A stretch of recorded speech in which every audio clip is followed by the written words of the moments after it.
What's up, everybody? Welcome back to the Fantasy Files podcast, where we talk about our favorite fantasy series and topics. We are your co-hosts, Spencer and Gabe. And Gabe, I'm going to need you to introduce what we're doing today because I cannot say the name of this book the right way anymore. So what are we? All right, we are here with today? one of our very good friends, MJ Kuhn, to talk about her second book, Thick As Thieves in the Tales of Thamorr. So yeah, the reason I cannot say the name of this book anymore. So it all started with I posted this on Twitter a few days ago. I texted Gabe and I meant to say, I literally had typed out, hey, Gabe, remember that this weekend we're talking with MJ Kuhn about Thick As Thieves. I sent it, not realizing that my phone had auto-corrected it to Thick Asian Thieves. And Gabe was like, what? And I'm like, oh my what God. Did MJ write? Yeah. No, I knew it was Spencer. I knew it was on his end. So ever since then, I thought that was really funny. And I don't know about you guys, but I'm the kind of person that kind of constantly has like an inner monologue running at all times. Like I'll have like full conversations with myself and stuff. And so over the next couple days from that, I thought it was really funny.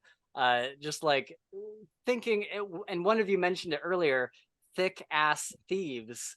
That got into my head. I was like, oh, that would be such a funny title. And then I just kept saying that enough in my head because my 12-year-old brain thought it was so funny. I love it. Now, you're not alone in that, for the record. I have heard that. Well, first of all, Adrian called it that on our podcast once. Yes, on accident. And so now it's like just that's what it is forever. And you know what? Just if it becomes super successful, the porn adaptation is already named. That's all I'm saying. Exactly. Yeah. Right. Yeah. So yeah, then exactly every time I tried to say the book out loud, it's one of those things where, you know, when you say a word enough times, it starts to sound weird. And so I legitimately, no joke, couldn't tell if I was saying it Thick As Thieves or Thick Ass Thieves. And it just became this blend. And so I haven't been able to tell the difference ever since. I love it. Spencer has to type it out now every time. Yeah, I have to type it out and be like, what do they call it? Can I say it? Let me read it first. Let me make sure. Okay. Yeah. Right. Like, let me proofread. Yeah. Make sure my phone hasn't gone rogue on me again. But yeah, so anyway, this is a hell of an intro. We're gonna have a bit of a spoiler-free interview segment here today at the top of the show, and then later on we'll get into some spoilers for the book, but we'll give you a heads up right before we do so. If you'd like to reach out to us, you can find our Twitter, Discord, and Patreon linked below in the description. And to make sure that you don't miss any future episodes and videos from us, clicking that subscribe and notification button is all you got to do.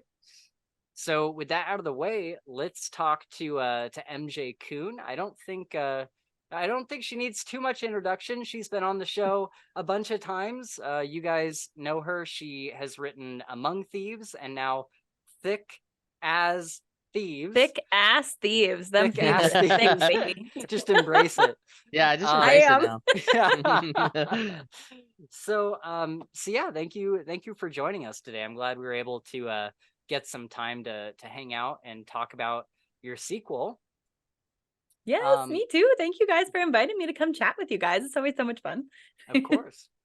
I think what was the last episode you were on? Was that Kings of the Wild with Nicholas I was going to say, was it the one we did with Nick Eames? I think that was the last one I was here for. Yeah, which was so fun. Yeah. That was fun. Super fun.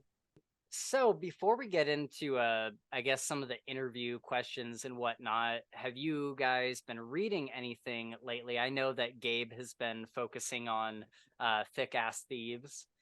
MJ, have you read anything interesting? Yeah, I actually just finished a book yesterday. So it's an advanced copy, so it's not out yet. It comes out in April of next year. Oh wow. And that's a Yeah, That's a well, because super they advanced what? yeah, well, they asked me to blurb, right? So it was like you get like Oh, the okay. super whatever.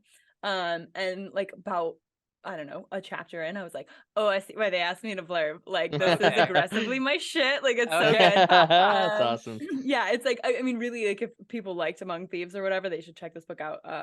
Or like Lies of Black Memora, if you like any of that kind of stuff. Can you say what So it it's is? called The Okay. Silver Blood Promise. Yeah. Okay. And it is a debut book.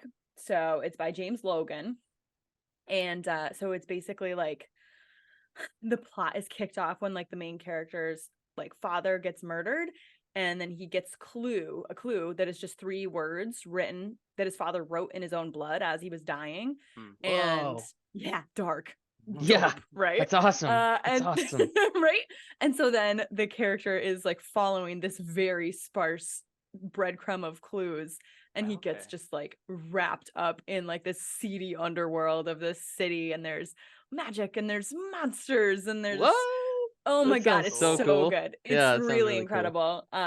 So yeah, Silver Blood Promise comes out, I think it's like April 24th or something. Jeez. But yeah, so I just finished it yesterday. It's so good. Cool. That's awesome. I didn't even know that books were like finished that far in advance. That's wild. Is it like an early draft, or is it like No, they are, dude. Yeah, they are finished way. No, yeah. Oh, my dear friend. Same, Among Thieves. dude. Same with like games. Games are the same way. Games will be done, finished, polished a year before they release them. Yeah. Well, and I that's guess like so for like Thick As Thieves was done before Among Thieves came out. Oh, no way.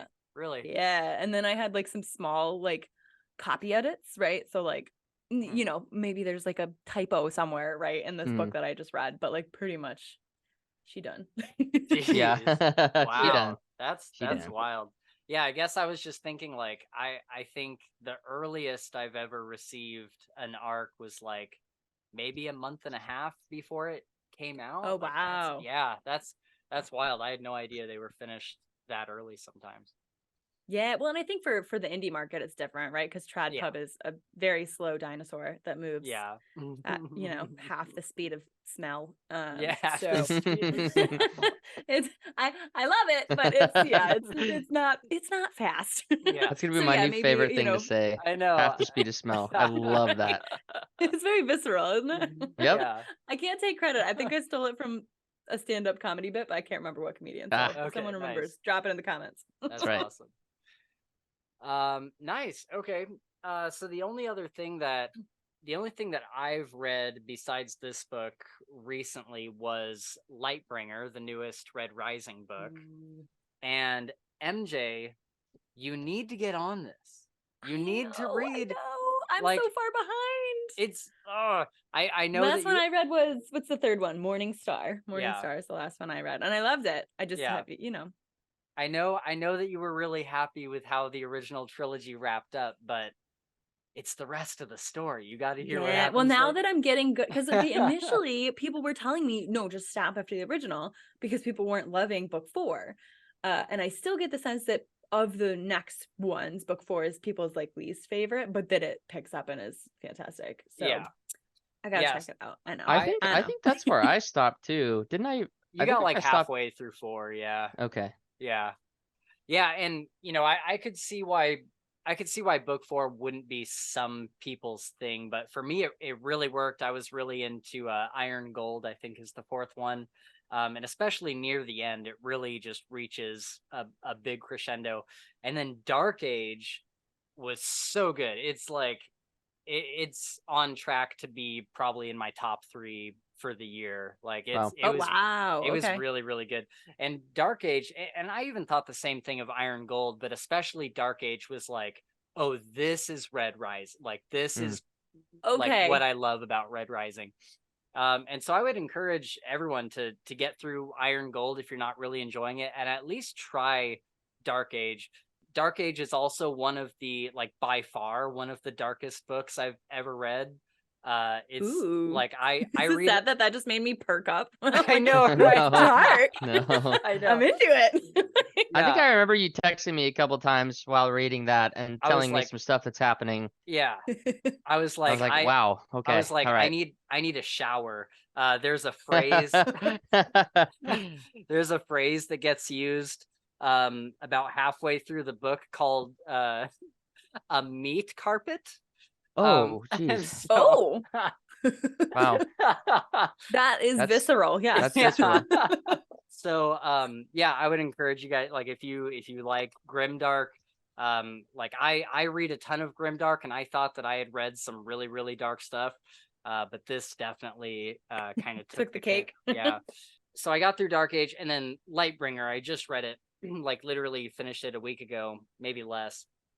And it was so good. It was so incredible. He just doesn't miss. Like every single book makes me say, "Oh, this is what Red Rising is supposed to be."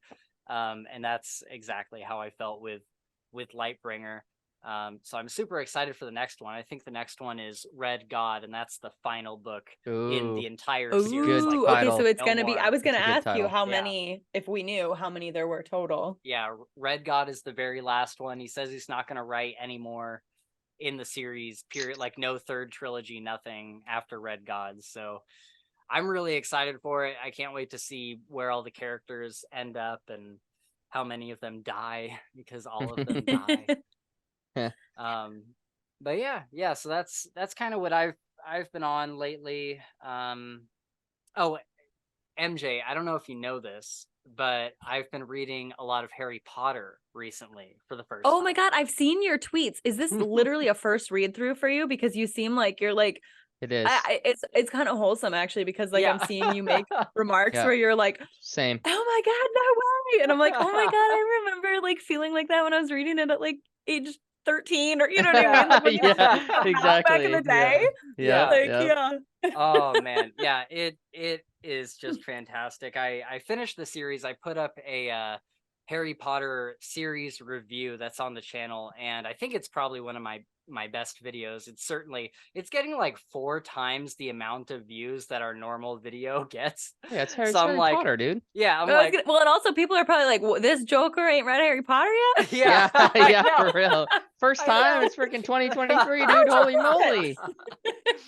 You're 20 years late to the party. I know. But yeah, I'm like, apparently people really like Harry Potter, so we're gonna be doing a bunch of Harry Potter content.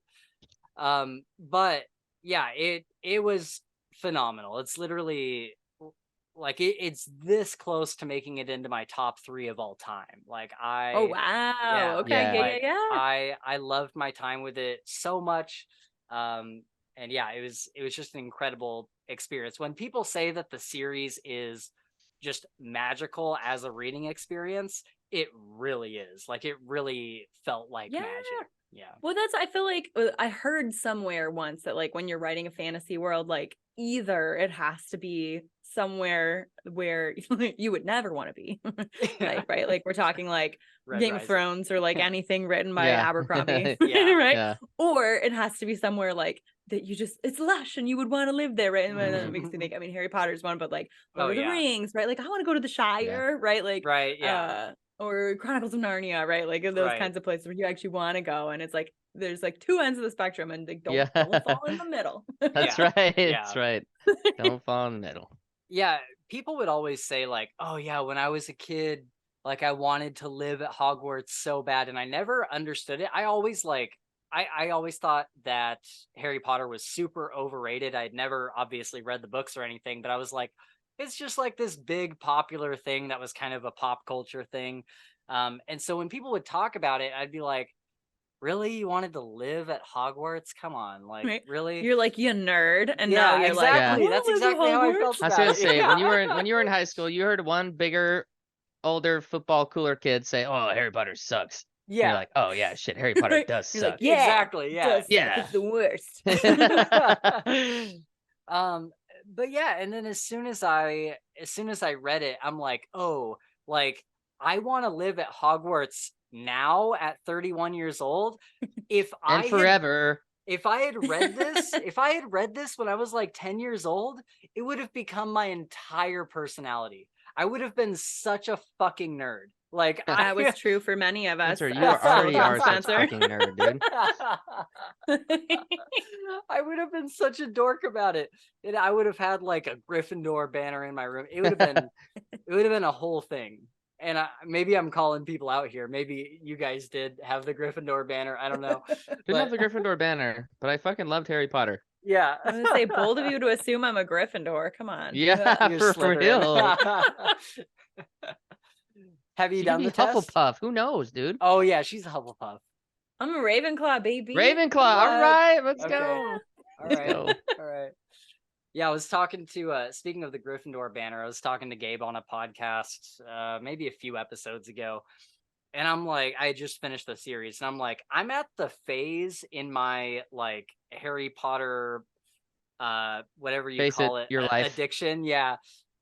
Where I'm like going on Amazon, like what cool like Harry Potter trinkets can I get for my desk?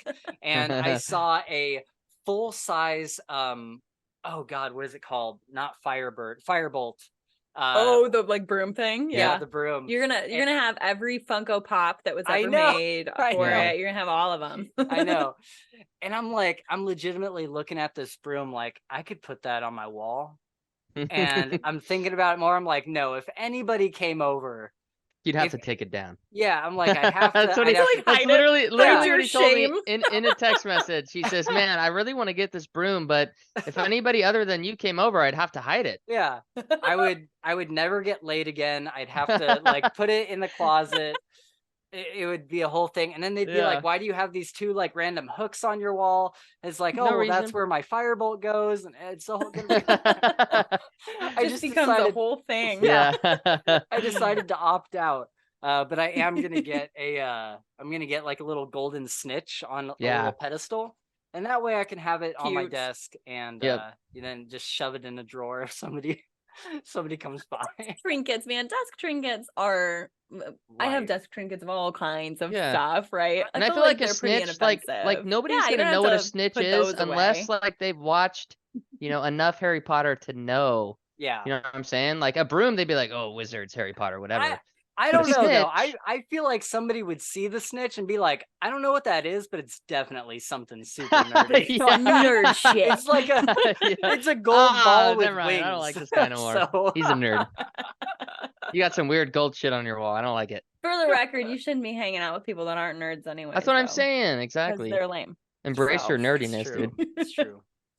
Yeah, speaking of desk trinkets, I just got this. And if you don't know it, there's a channel that I follow called the Y-Files where yeah, and he talks about like unexplained mysteries and stuff, and he's got like this little animated fish in a fish bowl that like he's called Hecklefish, like he just talks shit to the main guy the whole episode. It's funny. Now you have your very own Hecklefish. Yeah, so now I have my very own Hecklefish. What kind of shit does he talk to you? Oh, he actually does. He actually does talk shit. Oh, wow. I was not expecting that. I can't hear it. That's but funny. That's you cool, can't though. hear what he's saying through the mic, but you can hear he's saying something. Yeah, he's an assoll. Okay, so let's get into the episode probably here. Not a bad idea. 45 minutes. Yeah. We're just having too much fun. I know. So let's talk about MJ. How did you like initially get into fantasy? Like speaking of Harry Potter and all that kind of stuff, what was the thing that got you into fantasy and eventually made you want to write fantasy? Yeah, so I mean, I did read Harry Potter in my youth, but my fantasy gateway drug was Redwall by Brian Jacques. The books about the little mice that live in a church and fight with swords against, rats and stuff. Yeah, all those enemies. Yeah. So that was my gateway into fantasy, and I like literally just never looked back. That was it. Nice. And that was actually what made me get into writing too, is because I was like the first like quote unquote books that I was writing when I was really young. Yeah. Like we're talking like 11, 12, right? So they're not books. I'm like writing them on notebook paper. Right. But it was basically like a Redwall fan fiction, right? Like I'm writing my own stories about heroic mice and hairs and stuff. Right. Yeah, so that was definitely the gateway drug, and then got it just expanded into everything else. When I think about early stuff too, like I don't know, this is like kind of a deep cut because I feel like most people don't know what I'm talking about, but you should look it up and you should share it with any children in your life because it's great. Dragon of the Lost Sea by Lawrence Yep. Oh my god. Okay. Fantastic. And that was like a whole series. I was obsessed with that as a kid. Yeah. So I didn't stand a chance. I've been a nerd since like, the 3rd grade. So right. Would Redwall still hold up reading it now? Like Harry Potter absolutely held up. Would Redwall?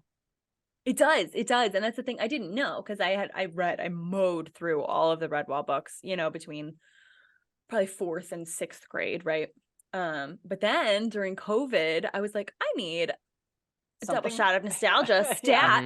And I picked up a few of them and they hold up. Also though, too, as I was reading them, I was like, these are fucking dark. I was reading these at like age 10. Yeah. Oh my God, there's like so much violence. Pick up on some nuances that you missed. Right? Exactly. Yeah. It's like when you watch like an old kid's cartoon and you like catch all the double entendres they made for the adults. Yep. Yeah. Dude, there were so many of those in Harry Potter. Man, yeah, and that's what I haven't read Harry Potter since, well, I guess I read a few years. A couple books, not the whole series 5 years ago, but I did read the whole series when I was younger, and so I'm interested to see how many of those I find. Yeah. Right. Things where you're like, oh my God, child, like, had no idea. Right. Yeah. 12-year-olds? Nope, no way. There's definitely there's quite a few. I can't remember the one that I recently read because I was in such a Harry Potter fit that I like read through the whole series and then I'm like, I don't know what to read now. And so I went back and just picked like select books to read again. And I love it. You were prolonging it's like when you wake up and you're a little hungover and you just decide to have a Bloody Mary and then continue day drinking. It's the same thing, but for a book hangover. Same exact thing. I love it. Totally. Same principle. Right. But yeah, there's literally like there's like a moment where somebody says something and then one of the characters just kind of like looks at one of the adults like looks at the other adults. And it's like, oh, that's like obviously like a double entendre there. Right. And the adults are holding their tongues. Oh, that's funny. Yeah. That's funny. But speaking of dark rodent stories, do you guys remember Whoa, yeah. Where are we going with this? I love it. Hold on. Do you guys remember the movies, the like cartoon movies, Secret of Nim? I never saw them, but I remember them existing. God. Yeah. I've heard the name for sure, and I feel like they were around somewhere, but I don't know if I may have watched them, but I don't remember what they are. So maybe like you don't even need to go back and watch them, but just like look them up on YouTube. And these were movies that we watched as like kids, like 7, 8, that young, because they're cartoon rodents going on a quest. But my God, there is so much genocide in those movies. No, wow. I do feel like the 90s were like just rife with kids material that like throw it at the wall and see what sticks. Would not fly these days. You know what I mean? Oh yeah, for sure. Totally. There was like, I think in the first, because there's 2 movies, and in the first one there was like lobotomy, like science experiments that were being performed on some of the characters. They're committing war crimes over here. Exactly. There's so many war crimes. And I look back on that and I'm just like, oh, movie 2 is where they break the Geneva Convention. I was just gonna say Geneva Conventions. Yeah, we're doing some serious war crimes over here. I love it. I love it. Fantastic. Oh, so moving away from genocide. You can't even try, dude. It's so hard to take a topic like genocide and change it to something beautiful. I know, right? All right, we're gonna give it a shot, though. How do you do it? In other news, in other news, Spencer, take it away. Oh man. So I'm sure the creators of those movies got into writing somehow. MJ, how did you get into writing like full time or whatever, like to the point where you were like, I'm going to make a book that I'm then going to sell? Yeah. Okay. I was going to say, optimistic of you to think I'm writing full time. Love that energy. Let's keep it going. Let's manifest it. Okay. Yes. So I don't know. I always liked writing. I always wanted to be like an author. Like that was what I wanted to be.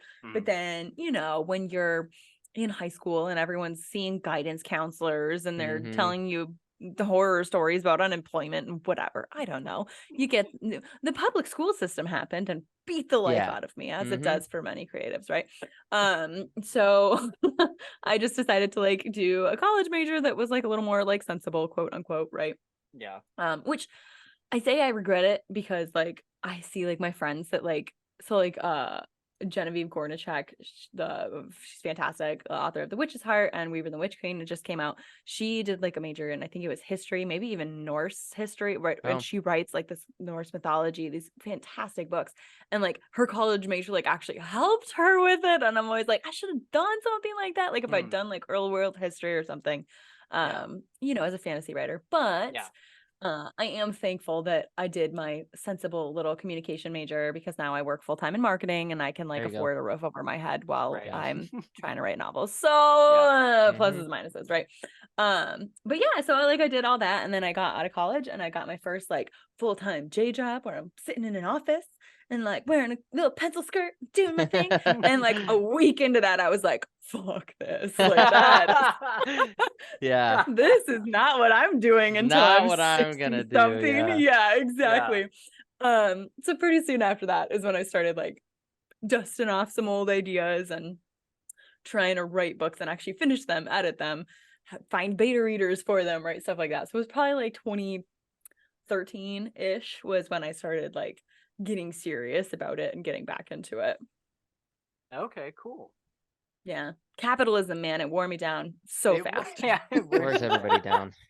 Yeah. It's like a grinding wheel. So then how'd you get hooked up with Saga? Or they're the ones that published Among Thieves, right? Yeah. So I'll do the short version of this story because it took me a really long time to get my foot anywhere near the door for traditional publishing. Because Among Thieves is like the 5th book that I wrote. It's just the first one that anybody wanted to publish. But yeah, it took me until my 4th book to get my first agent. And so yeah, I signed with my first agent in 2016. Oh my God, I'm so old. I can't even remember what even happened like 5 years ago now. Regardless, in that area of time. And we actually, the book we signed together on was a young adult dystopian. Oh, as one tends to write, I assume. I feel like everybody's written a YA dystopian, right? If you started, the Hunger Games era of fiction. Then it never sold. It didn't, I think, part of it is that I think like the era of like that young adult dystopian, like the trend was passing, but also like it just wasn't that good. Like I can tell that it wasn't that good. So, but we worked on that and tried to get that picked up for over a year before we went on submission with Among Thieves. And then Saga finally I say finally, that actually got picked up pretty fast. It was only on sub for like 3 months or something before Saga offered on it and picked it up, which was great. And then the pandemic happened and then my release date got pushed back like over a year and then everything was, crazy in that regard. But at least I was gonna actually have a book on the shelf. So I was happy with that. I think I remember it was around the time that we had started the podcast and I was seeing a bunch of stuff on Twitter about Among Thieves and then hearing that it was getting like delays and stuff. And so I wonder, you probably were able to gather a bit of an audience in that lead up with everyone kind of talking about it for a while and whatnot. In the lead up to its I hope so to an extent, but like honestly, because what happened? Okay, so like when you're going into the traditional publishing realm, it is such an opaque industry. Nobody talks about anything because like it is a very small industry. Everybody knows everybody, and so like it's if you piss somebody off, like you know what I mean, like you could you say the wrong thing, you can get yourself blackballed on accident and for sure. It's like a whole thing, so nobody really talks about anything. Everything is very hush hush. So like I ended up being one of the admins for, I call it the support group, but it was really just like a debut group, right? Everyone that was debut. Oh, there's a dog on screen. I'm sorry, I got distracted. Oh my goodness, hello puppy, so sweet. But yeah, so like I had initially joined the debut group, the support group for the 2020 debuts, because that's when I thought I was debuting. And like I felt so bad for my agent at the time, because I was constantly sending them messages like, oh my God, like I'm theoretically like X months out from release. These people are closer or like even further out than me, and they're getting covers, they're getting this, that, and the other thing. I don't even have edits yet. What's going on? Like it was very stressful, right? Because I just felt like I was really falling behind. And then my publisher told me my date was moving. I was actually relieved at that point, because I was like, well, thank God, because you're like, okay, there's a I haven't reason done why any I of the haven't. things Yeah, yet. Yeah, right. Nice. Like that's why none of that was happening. But yeah, because nobody tells you anything really when you're the author. You're always the last to know, which like I get it, right? Like theoretically, they're all working in a building together and having meetings business, and meeting for it's coffee and stuff. Yeah. And Yeah. I'm, over here in Detroit, like I am not near them. So yeah, you're always the last to know when you're the creator of the actual material. Yeah. Did they originally sign you up for 2 books? Like, was it always planned on being a duology, or was it supposed to be a bigger series? So I had it planned as a duology from day one. I wanted it to okay. be 2 book series. But Saga only signed me for 1 book initially. Oh, And okay. actually they rejected the sequel the first time I pitched it to them. Yeah. And then I cried so many tears. I was devastated because, that's Of the other thing. Like course. when you're in traditional publishing, so a publisher isn't going to pick a book up partway through the series. So since Saga had turned it down, Yeah. it just meant it wasn't going to get published. And I was actually working on, because I wanted to tell the rest of the story. I was seeing reviews from readers that were like, this is standalone, like the story doesn't end. And I was like, the rest? I know, there's more, it's already written, I promise. So I was Oh, looking into man. indie publishing it myself, actually. And then I got a phone call on like a random Wednesday or whatever from my agent at the time. And they were like, you're never going to believe it. Saga just called me out of the blue and they changed their mind. Like they're looking at the numbers and they want to offer on it. And I was like, hell yeah, let's go. Let's go. That's all my awesome. dreams. Yeah. That's awesome. Yeah. So it was always meant to be 2 books for me, but it was meant to be 1 for them. And then I I don't know, conned them into the 2nd book basically. Yeah. You pulled a Locke Lamora. Yeah. Got them to sign right. the 2nd one. Right. So how does that work if like if they have the book and the book obviously is in need of a sequel, like the ending is not like fully wrapped up, how do they just say we'll sell it as 1 book anyway and to hell with? Wow. Yeah, I was gonna say because it's all about like I've always thought that like, and mind you, I'm no expert, but I've always assumed that like traditional publishers, like that is a business. It's like Microsoft, like they're looking for money and numbers. That's all they that's all they it's need. Totally, and it makes sense. Yeah, right? of course, like, of course. That's why they're that's why they're still standing, right? And that's right. Every person I've worked with in publishing, in traditional publishing, is like the most wonderful book obsessed human that ever lived, right? But since it is a business, for sure, right? They have to got to go up the chain, prove their whatever the cases that they want to make.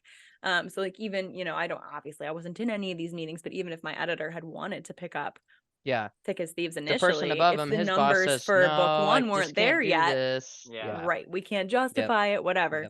So yeah, that's the super fun thing about. I mean, God, it's just all writing, because I know the indie pub folks have it in a different way, but like you have to really have 2 complete halves of your brain. The half of your brain that creates, and when you're creating, you can't think about the business side because it will sap the life from you. The other half, and then the business side. And you cannot think about the creative side because if you do, it will break you, because then every time the book gets rejected, you get a bad review, whatever. It's because they hate you and your baby, right? And that's not true. It's level business, right? Of challenge. It's a fun dichotomy. Sounds super fun. Oh, it's so fun. It's just it's wild to me, the level of like, that was a great description, and it just made me think more about authors and I guess the challenges that they have to go through, because like I can imagine how much that would suck for anybody to like have this awesome 2nd book and you're like, no, this is great, it's great, other people know it's great, but since it's not quite the demographic they're looking for, it's not going to go yet. I'm like, man, that's sad. And I'm glad it worked so out much for is you. out of your hands, you know? Yeah, exactly. You just kind of have to let it go and see what happens. And it makes me wonder if like a lot of authors who did only get signed for one book, if they feel like they have to kind of wrap that first book up in a way where it's like it could technically end here, just in case it doesn't get picked up for the second book. It's what you're supposed to do. I didn't do that though. Yeah, because I mean, technically, if you don't read the epilogue, I did. Yeah, sure. But as soon as you read the epilogue, yeah, then it's all. No, I didn't. Surprise. Yeah, because if you look at something like Lies of Loch Lamora, technically, I guess they kind of ride off into the sunset a little bit, and technically the story could end there. So I wonder if he did that for the same reason, where he didn't leave a lot of, because going into the second, and no spoilers or anything, but going into the second book of the Gentleman Bastard series, it is kind of like it like feels, a whole new adventure. Yeah, it feels very like disjointed and like it's the start of like a brand new thing.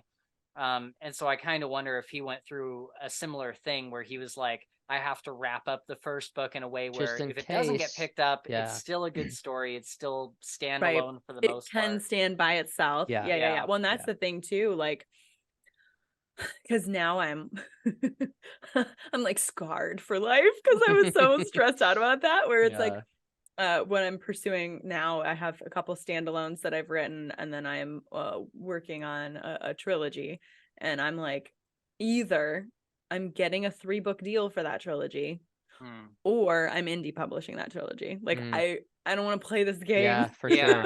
For sure. Yeah, so good for you though. Good for you. Maybe I'll get to tell it, or you know what I mean? Or if they want to pick up a duology and I'll consolidate it, whatever. I'm gonna like be able to tell the whole story in the contract that I have. Right. Or I will figure out how to indie publish it later. Right. Yeah. That's it. That's all I'm doing. Yeah. Yeah. When authors do get like a 3-book deal or something, Hank. When authors, Hank is like, it's my time to shine. You just see him biting his leg, just like, you pay attention to me. He like jumped from my lap onto the bed, but his left foot just went directly into my balls.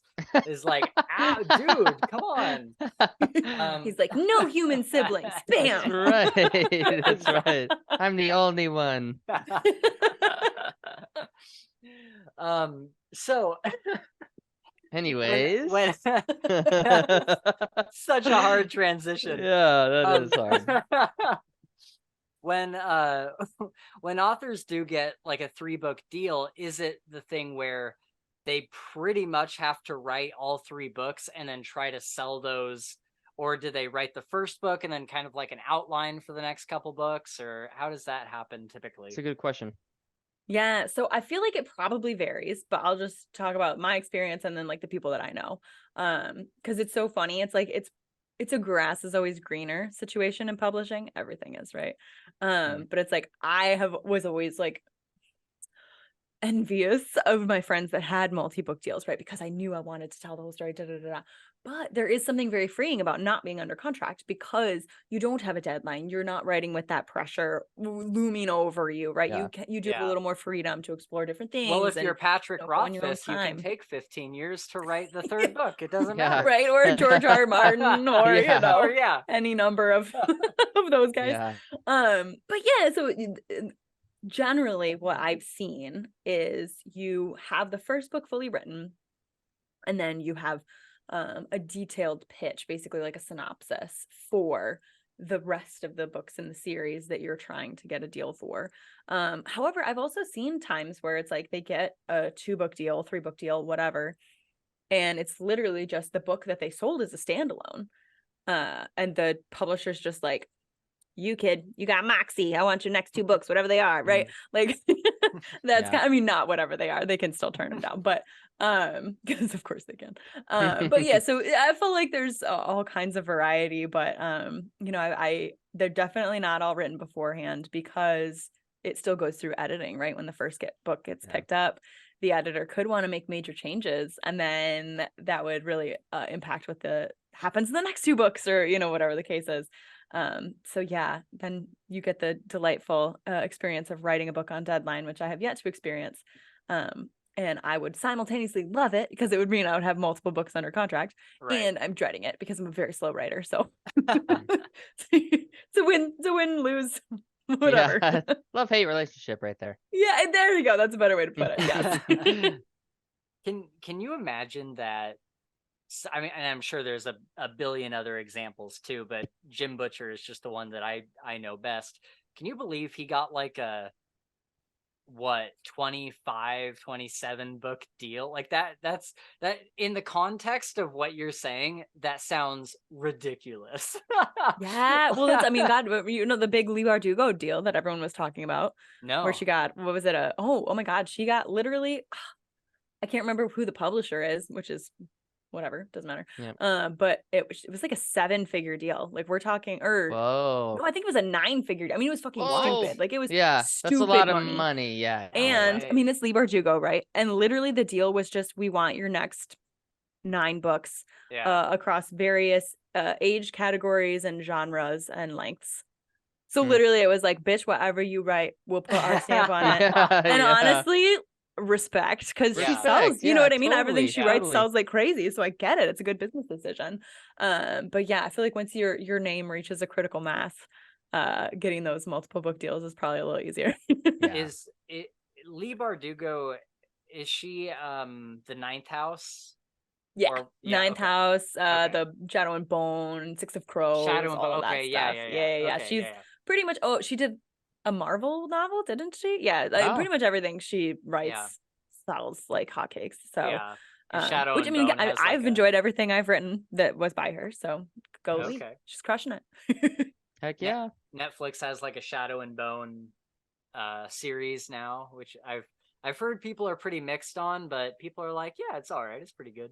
Yeah, I heard it was pretty good. I haven't checked it out yet. But I have heard good things. So all right, well let's see, what else do we got here? Oh, I wanted to talk about you being a co-host for SFF Addicts real quick. And are you also, I thought I saw in your bio at one point that you are also on a Zelda podcast? Yes. So I haven't done anything with the Zelda podcast in a while. It kind of took a hiatus for a little while, and then I got really busy, and then I'm probably recording an episode with them this fall. Okay. But the host for that podcast, like the podcast is called Another Zelda Podcast, and it is just like a bunch of nerds talking about Zelda. It's so fun. Is it like deep lore stuff, or? It is. There's some deep lore. There's some like just talking about like shooting the shit about your favorite songs in Wind Waker or whatever. And then there's some like talking about like literally the polygons and the graphics and like the actual like game design of it. It just depends on which contributor is on which episode. Yeah, it's so fun. There's a lot of contributors that come on and talk about it.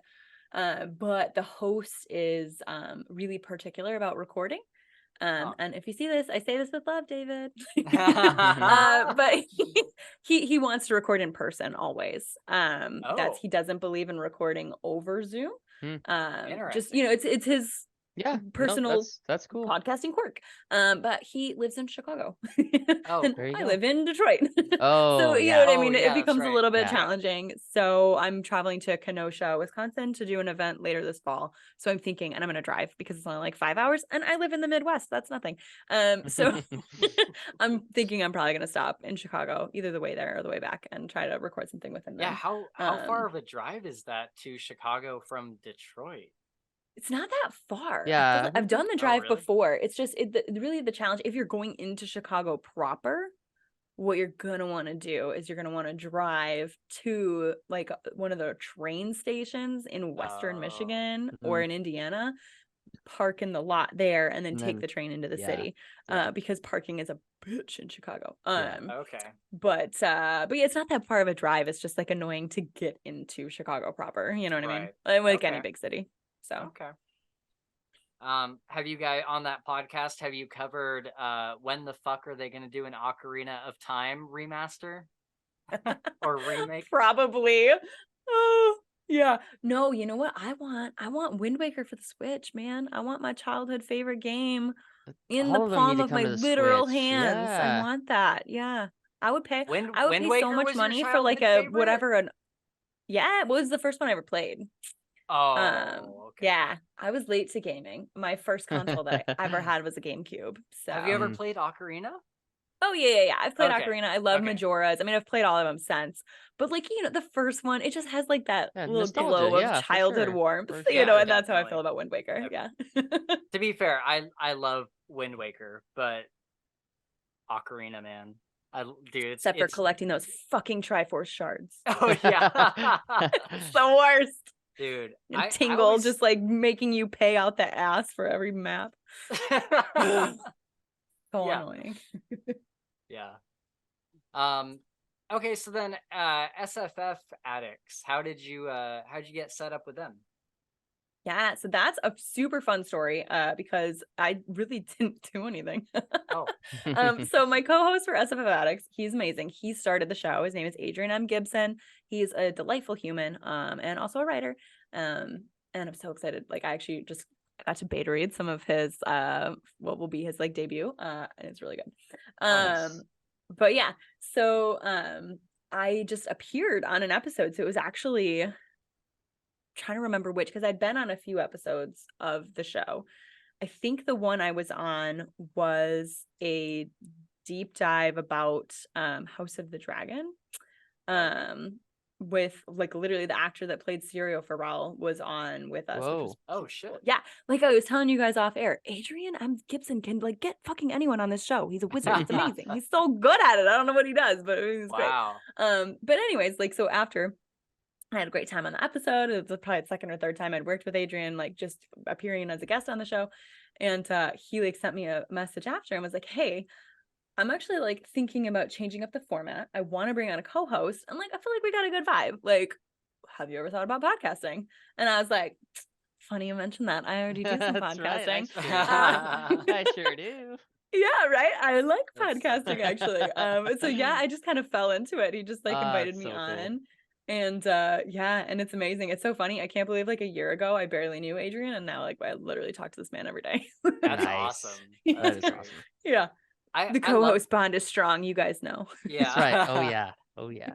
Yeah, I love that about just kind of the community and like podcasting specifically. Like we brought on Mick not super recently. It was like 6 months ago or so now.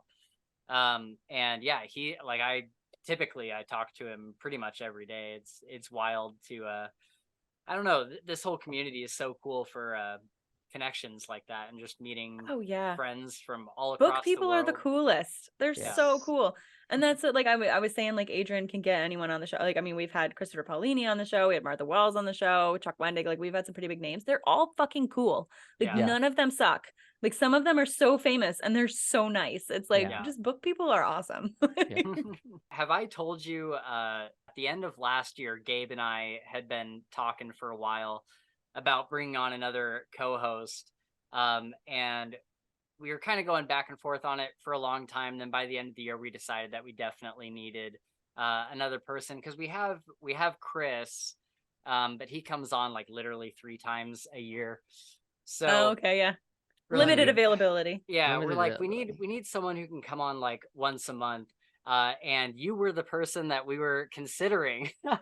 And so we were like talking about that for a while, and then right after I think it was around the first of the year, around the end of the year or something, I was literally just about to ask you, and then I saw SFF Addicts like post a thing, we just got a new co-host, MJ Kuhn. I was like, fuck. He was like, fuck, but he was like, yes. Yeah, then we were happy for you though. That's really cool. Yeah, definitely. Yeah. Oh, that's so funny. That would have been fun too though, because I was hanging out with you guys. All right, so before we go into some spoilery stuff, let's talk about MJ. You and I were talking earlier, and I found out that you've just built a gaming PC. And so, when did you get this? What have you been playing on it? I want to talk about what are the specs? I want to hear the specs of your computer. Oh, okay. Well, here's the thing: the specs are not impressive, because I'm balling on a budget, y'all. I'm balling on a budget.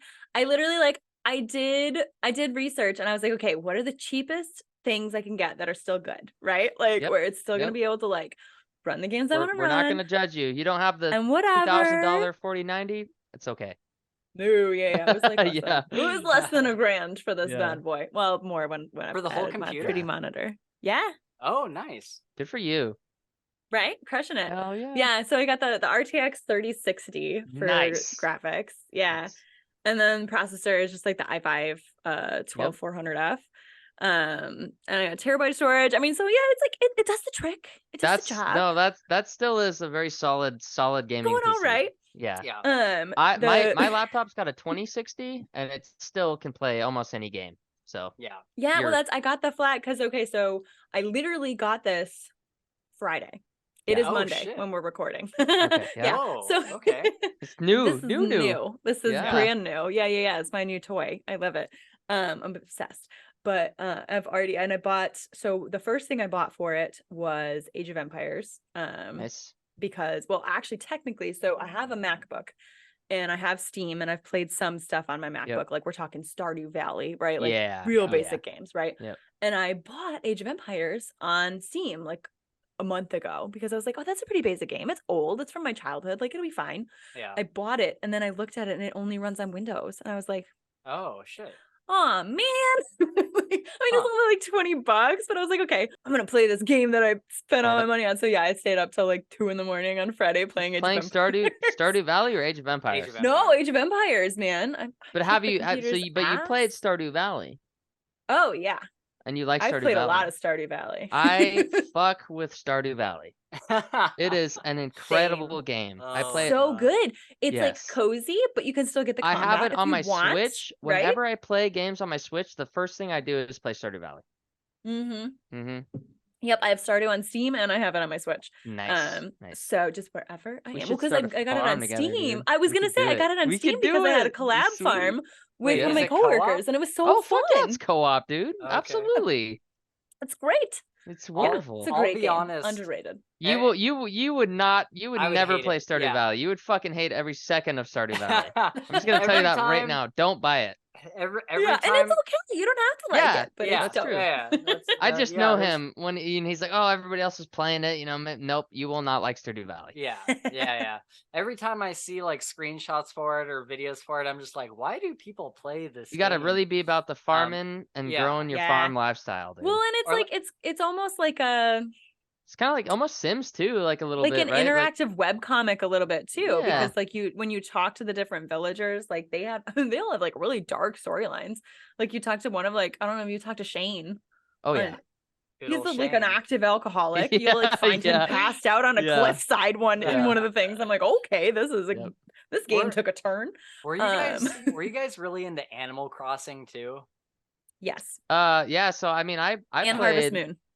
I never played Harvest Moon, but I played the new Animal Crossing New Horizons or whatever it's called, right when it came out, and I played a lot of that. One. Yeah, the island one. That was perfect when it first came out. Again, it was like when I talked about earlier, like when I read Redwall, it was like the same time, right? It was like 2020. Yep. Early 2021. We were all like kind of craving anything that would give us some nostalgia, absolutely, joy and whatever childlike wonder in this hellscape of a world. Because I remember it was perfect. My mom when the DS came out, my mom got my brother, and my mom got a DS, and we would play the original. And you would like visit each other's towns, and we would fish, and we would harvest. You would give each other presents in your mailboxes. Exactly. Oh my That's God, right. Okay. And it was so much fun. Yeah. So my mom still to this day. I got home 2 days ago and she was building up her island and kicking ass on the island. So that'll always hold a very love a gaming very good spot in my heart. So I love it. Yeah, I'll fuck with the cozy games, but I fuck with the other games too. I don't discriminate. I'm with you. That's what I'm saying. Have you seen the new Harvest Moon that's coming out in like a month or two or whatever? That's like I never played Harvest Moon. It's got Breath of the Wild. Oh, you would love it, Gabe. If you love Stardew, and oh my God, because I do love Stardew. So good. All right. Yeah. Okay. Have you seen the Harvest Moon that has like Breath of the No, Wild I haven't, graphics? but now what system is it for? That sounds Is it like for the Switch? fucking ultimate game to me. What are you talking about? Yeah. Yeah, it's coming. I don't think it's out right now, but it's coming out. I don't know when it exactly comes out, but it's So my Switch is like right behind me. I need to power that sucker up. Yeah. Right? You're like, all right, let's dust this bad boy off. It's been sitting in this bag for a while. I need to turn it on. But all right, so has it just been those, or you just got Baldur's Gate as well? I did. I bought Baldur's Gate literally. I'm just realizing I literally bought it yesterday, and I already have like 13 hours in on this Oh game. shit! Jesus.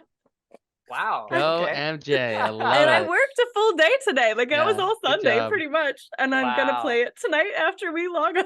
Awesome. Oh my gosh. Yeah, it's a fun game, okay? It's really good. I'm very much enjoying it. I am a drow elf and I am a druid.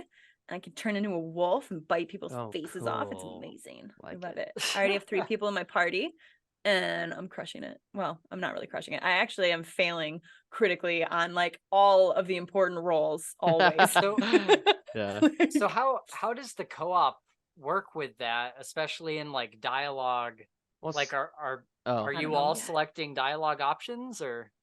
So I've only done solo play, but like I've peeked behind the curtain. I told them, I was like, how long is the recording going to go tonight? Because I have some friends and I have a Baldur's Gate party waiting for me. Yeah. So it will be my first time playing co-op. Okay. So I don't know. But maybe Gabe can tell us. Well, I don't know if I could tell you specifically what it's like, but when I started this new job, the first 3 months is just training. It's job training. I'm not even at my job yet. Right. It's just training on how to do my job. And what's become a very good friend of mine, loves it, plays Baldur's Gate, has been since it came out. His wife also plays the crap out of it. And so when we're at work, his wife will be streaming it to him. And so we could watch his wife play and we would both sit and watch his wife play Baldur's Gate. And so I don't really know how the co-op dynamic works, but if you can get past the little tidbits we had about it, the kind of the whatever you call it, point and click or whatever it is, it's really cool. I was watching his wife play. I'm like, fuck, I could totally get into this. Like I could absolutely play this game. Oh yeah. I'm deep into it already. It's like not gameplay wise, I'm sucking and dying all the time, but like emotionally, I'm deep. Well, and that's the part that stood out probably more so than like the combat was just the depth of the story. Because and honestly, I can't remember what class or the path she chose, but that was the parts like she would be on the phone and she would like ask us like, oh my god, what should I say? Like what do I do for this scene? Well, that's so and we like could the tell friends her that I and it know would like that are playing it, they're having radically different experiences. Yes. Like they're having completely different gameplay, which I'm like, okay, that's you know what I mean? That's like pretty cool. Yeah. That's what I love. Like that's I mean, not that it's this is obviously way more advanced, but like that's what I love about Mass Effect and like the Dragon Age games, right? Like any game where I can kind kind of take choose a little your own agency destiny. in the story, For and sure. For sure. Yep. That's like so totally, my shit. Yeah. Totally. Mm-hmm. We were just talking with Holly Tinsley, I think last week, and she was getting really into Baldur's Gate. We were talking about how like even though like I probably wouldn't be a fan of Baldur's Gate with like the turn-based combat and that kind of stuff. It does take getting used to. Yeah. It's just not really for me. Unless Gabe plays it and he's like, dude, it's awesome, you gotta come play with me, then maybe, but I would wait for like a sale or something. I don't think I would buy it at like the $70 price. Let's say I bought it for you. Yeah, maybe. He'll send you a little Steam gift. Which I have done in the past. Yeah. But yeah, we were talking about how I had been watching a YouTube video recently. Luke Stevens, he has a great channel. He has like a big Baldur's Gate video that is awesome. Everybody should go watch it. But he was talking about how earlier on in the game, he had this lady in his party, and they went to some sort of dungeon. It was some sort of like cultist temple, and he took a necklace from the temple and he started wearing it. 10 hours later in the game, that same companion told him, yeah, I've been harboring this kind of resentment towards you because you're wearing like the symbol of the people that really hurt me in the past. And like this whole like animosity had been building up and got revealed like 10 hours later, just because he had picked up this random item from the temple and started wearing it. And it's like, that is fucking astounding. Yeah, like, that it is is. God. It totally that is is a technical astounding. marvel. Yeah. For the MJ. record, this reawakens my ultimate desire. If I have to continue to have a day job, I want to fucking be like in the writing room at some of these Yeah. gaming Yeah, rooms. right? Can you imagine? Like, yeah. that's, Oh you know my what I gosh, mean? it'd be That's part so of the cool. plot that they crafted and like so in depth. Like, oh my God, that would be And so I wonder, I've always aggressively wondered cool. about stuff like that too. Like if they give, you know, they have a company of writers and they say, all right, we're going to give you this little arc and you can decide the way you want it to go. And you can Yeah. decide Right, this I little have little no tiny idea turn. I don't either. I have no idea how but any of it works. how Because I know the cool only would that person be? I know, like I don't know if you guys know Jenny Dewis, JS Dewis. She wrote The Last Watch and those books, Rubicon. She works. She's a game writer now. But she's at like a startup. Which actually it's cool. run by the guy that created Mass Effect. So I'm Wow, that's awesome. jealous. So I'm not jealous because she's great and I love her. But like, you know, Jenny, if you ever need a coworker, That's you know, right. I'm for real. but like she's telling us that she's not having a typical experience, right? Because it's the game isn't out yet. They're doing all these things. They're starting with writers from the ground up, which I guess is not usually part of the process. Usually the developers and like most of the game is built before writers, you know, really come in and all the assets are already there, whatever. So yeah, I don't really have a clear sense of how it works, but it sounds Isn't dope. it cool. Isn't it crazy that that's even a job, like writing for video games? Like I remember being, you know, whatever I was, like 10 years old or whatever, and you know, what do you want to do for a living? I want to play video games for a living. Well, you can't do that because that's not a job. Guess what, bitches? Now it is. It fucking Yeah. is now. Yeah. Well, that was literally so there was a kid that I knew that was like really, you know, kind of floundering and struggling and whatever. And I don't think he ended up going into this, and I wish he would have, but because all he wanted to do was play video games, and he was in, I don't know, I guess early high school, I think, when I met this kid, and his mom was very much like, oh, he needs to find a path and which like I get, but I at the time was working at a university that had a great game design program. Yeah. And I was like, send him he loves video games. Like send him to look and tell him to just look into this program. Like, he might find something that clicks. And if you're super passionate, like it's a hard industry to break into, but like, you know, if you're passionate enough, then you stand a better chance than someone who's just phoning it in, at least, you know. It's not a guarantee, but it's totally a job, right? Like, I mean, and I've actually heard it's kind of hell to work in the gaming industry at times, because they have like a lot of crunch times and mandatory overtime and like all this shit. So you hear about, you know, people pros like, and cons. But you hear about people like sleeping on a cot in their cubicle, like in their office, all the time, and so during those crunch periods. So, you know, grain of salt with all of that, but all right, so Baldur's Gate is definitely something that I will probably check out at some point when it's on sale, or if Gabe gets really into it or something, I'll check it out. But what I've been playing, I mean, I've been playing a bunch of stuff. You and I talked about Remnant 2 earlier, and I was you got to get Remnant 2 so you can come play with Gabe and I, because I can. So I started playing probably like 2 or 3 weeks before Gabe hopped in, and because my guy's like a higher level, I was able to power level him within like an hour to what took me like 3 days to do. I was able to get him there within what like is this, an hour like the shadow training that you do for Pokemon, or what? The shadow training? This is how we get Gyarados. Right. Oh, come on. It's like when you start with a Pokemon, and then before you actually begin the fight, you switch to your good Pokemon, right? So you have your Magikarp, obviously. And then they suck. They're not going to do anything. You're going to get Splash. It's going to miss. So you start with them, and then you switch to whatever Pokemon, and then when that Pokemon wins, your Magikarp gets half of the XP that you got, and that's how you get Gyarados, BB. Over time. Let's go. Oh, I didn't. Okay, so I've literally never so played you a shadow Pokemon trained. game. I'm sorry to compare you to Magikarp, Gabe. I didn't mean to do that. No, it's all good. Totally.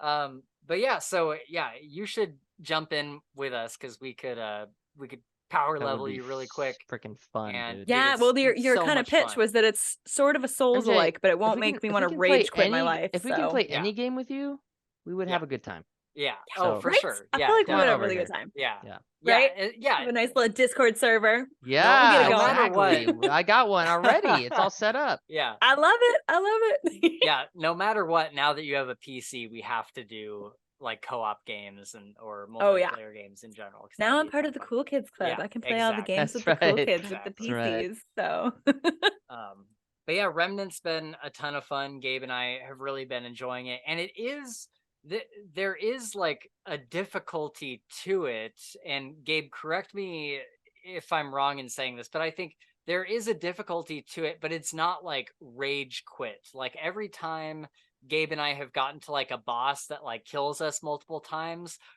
it's more like, okay, we got to get back in and figure out a different way. it's all about the respawn point. Yeah. Right? Yeah. Well, So the nice thing about Remnant. Yeah. The nice thing about Remnant is that the respawn point is right at the boss, so you can right there. choose to go and build up your core and come back. And there was a boss that we played that we tried to beat him like maybe 6 or 7 times, and we got the movement down where we needed to be, this and that.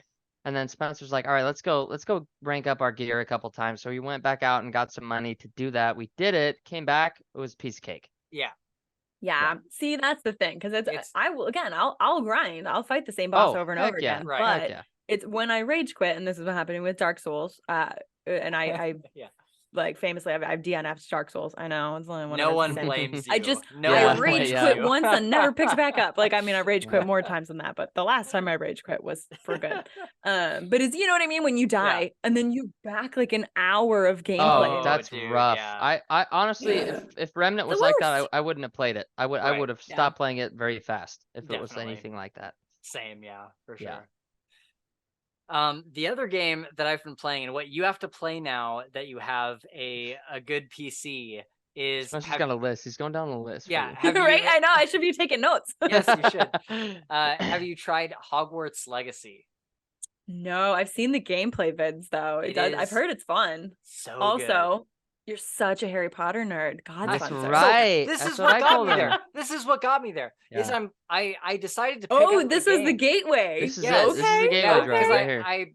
I got this PC and I'm like, what's the new like AAA game that's gonna look really pretty on my PC? I'm like, oh, Hogwarts Legacy just came out, and I like open world RPGs, and so I was like, I'll try it. Like, I'm not like a Harry Potter fan, but I like the idea of this game.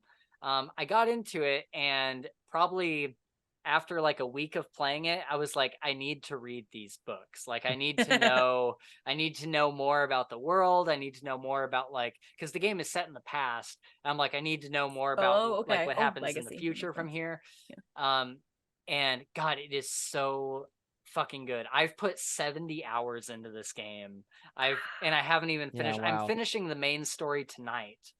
I love that though. That's my thing with a game. I'll buy an expensive game if I think I can get $1 per hour of gameplay. Right? Oh yeah, for sure. So if I think I can play this game for 60 hours, I'll pay $60 for that game because that's worth it to me. Dude, right? you could definitely.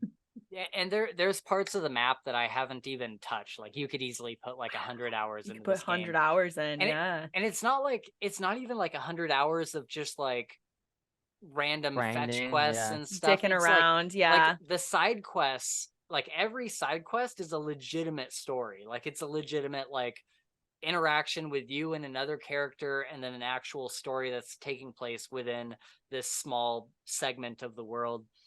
It's so good. It's probably my game of the year. I can't say enough good things about it. But more than anything, it is beautiful on PC. It looks so good.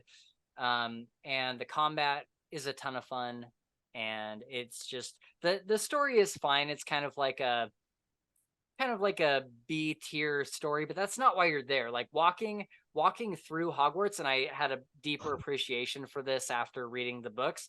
But walking through Hogwarts literally feels magical. Here's how like incredible of a franchise Harry Potter is, right?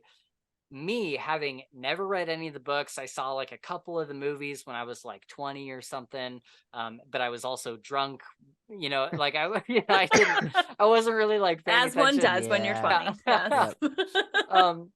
And so, me having not been a Harry Potter fan, in the game, walking into Hogwarts for the first time, and the musical score that happens at that moment, I felt a wave of nostalgia having never read the books.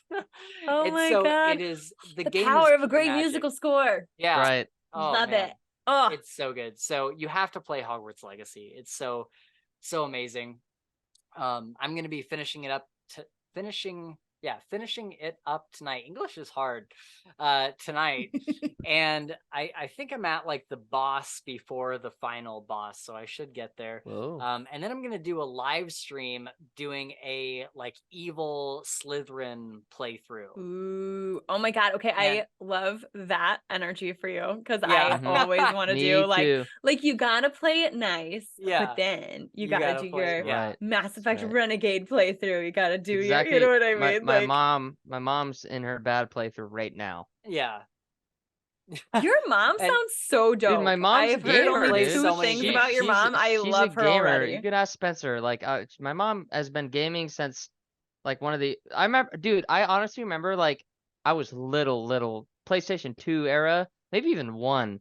But the very first Grand Theft Auto that came out, that was like on. Your mom's playing GTA? Yes, and I Yeah. would walk into the room. She'd be like, "No, you can't. No, you gotta go out here." You Right? gotta Like, go. oh, Can't honey, watch cover this. your eyes. And exactly. Oh my God. I Yeah, tell frickin' your mom remember to add that, me dude. on Steam, Gabe. Yeah. Let's be friends. Well, no, Hang out with your mom. Yeah, she only has she plays on PlayStation, so she doesn't have a PC, but Dang. she games though, so yeah. I love that for her. That's Pretty amazing. cool. Yeah. 10 out of 10. So wait, so she's doing an evil Slytherin playthrough right now? So I haven't seen it. She just said that she did her nice playthrough and now she's doing the bad ones, what she Okay. says. I So love I'm it because once assuming you've that's seen the Slytherin. story, you're like, yeah, I'll Yeah. fuck shit up. Like, I'll Yeah, and mess that's up exactly these. what I'll she said. I think she actually wrong did thing in this two decision tree. Yeah. playthroughs. She did 2 different houses, and I'd have to come back and tell you which ones they were, but they were Sure. Gryffindor and Hufflepuff or whatever else. Yeah. But now it's the Slytherin one. Yeah. And so Yeah. she's pretty excited about Yeah. that. That's awesome. I'm gonna And let my I dark don't- side out. That's right. That's right. And I don't want to hear anybody say that Slytherin isn't the evil house. Like people, there's people out there like, not all Slytherins. Fucking excuse me. Every single Slytherin we meet in the goddamn books is a bad guy, and I don't want to hear people say like, "Oh, but Snape came around in Get the it end." out. Get it out. Dude, fucking Snape is like. So, first Dude, of all, Snape is a predator. Yeah. Yes, Predator. without a That's doubt. great Predator word. and an Great word. incel. Yes, Yeah. a predator and an Yeah, incel, for real. and like by far, He is, he that totally being is. said, he is one of my favorite characters. I think that Yeah. he is the most like Be a great character, even though he Yeah. sucks. Oh, for Oh, sure. yeah. That's He- yeah. he is probably one of the like top 3 most morally complex characters I've ever Yes. read, because there's some things you look at and you're like, oh man, that was a really good thing to do, or he did it for love or whatever, and then you look at the other side of that and it's like, there's some problematic things Right. here. You Yeah. did it for love, for a woman that doesn't want you. Yeah, Yeah. exactly. Yeah. Shocking at that point. Like, Yeah, it's kind of like, I don't know. So, he's incredibly complex, but he's definitely a dickweed. And then you get even like Slughorn. People are like, well, Slughorn was kind of the good Slytherin. Not oh my gosh, really. no, he's like a he's hedonistic still, bastard. Yeah. yeah, he's super hedonistic, and he's still like at least a little smarmy. blood racist. You know what I mean? Like he's Yeah. at least a little like, oh yeah, like the Muggle or the Mudbloods aren't as good as the pure bloods or whatever. So anyway, that's my Slytherin rant. They're all evil. From what we've seen, they are all bad. We gotta talk about a couple spoiler things before we get out of here real quick. MJ, if you're looking at the notes, are there any of these that you particularly want to talk about? Or Oh, Gabe? I can talk about any of them. Yeah, I don't Okay. mind. I'm open for whatever. I think the one I'm most curious about, with it being a duology, and you said it was planned as a duology from the beginning, but was there anything that you planned on including from the start that you weren't able to get in the runtime that you had kind of allotted for the second book? So not necessarily. So I'm like an aggressive plotter. Like, so I really had like pretty much all the like main beats covered. It was more something that happened that I didn't want to happen, and I tried to rewrite to make it not happen more than once, and it just wasn't ringing true. And people are mad that it happened, but it couldn't happen any other way. I tried. So we're in the spoiler section. So is it Nash? It's Nash. Yeah. Okay. Yeah. It's Nash. Because I have been not shy about saying since the beginning that Nash is my favorite character.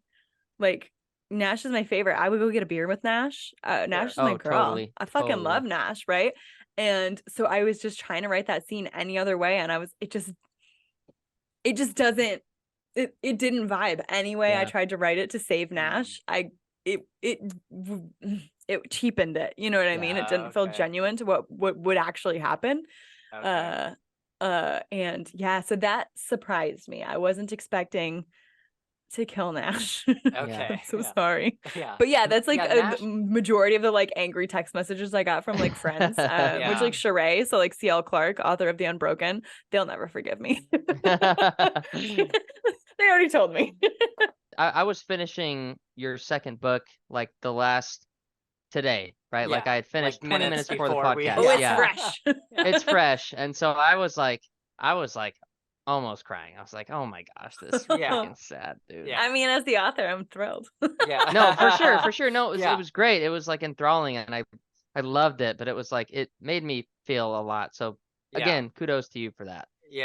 Yeah, poor Nash, poor Ivan. People have been really sad about Ivan's lot in this world too. Yeah, so that's what I was gonna say. I didn't care. Like, obviously, I think Nash was a well-written character, and I enjoyed her for that.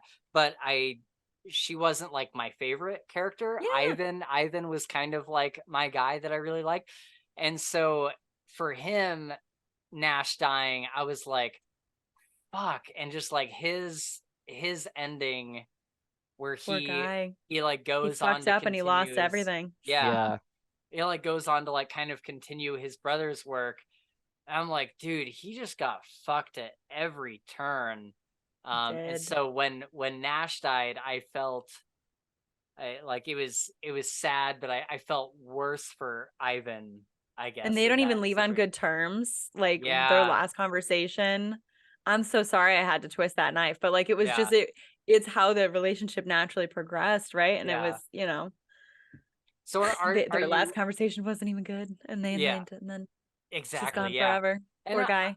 I like that because I think, you know, books don't need to have a neatly wrapped bow or a neatly tied bow at the end with all the characters like coming to some sort of like, what's the word, like agreement, or coming to you know, become friends or whatever at the end. I think that they can certainly leave on bad terms, and I think that that's very realistic. And so I appreciated that in a lot of ways, where Ivan, like, he doesn't necessarily get his happy ending. Like, maybe he does further on, but, you know, not in the book, right? And it's like, it's not even deserved, because that's the thing too, is I feel like a lot of times a book will want to give characters their just desserts, right? So the characters that were bad people get bad endings, and the ones that were good people get rewarded. And it is satisfying to read.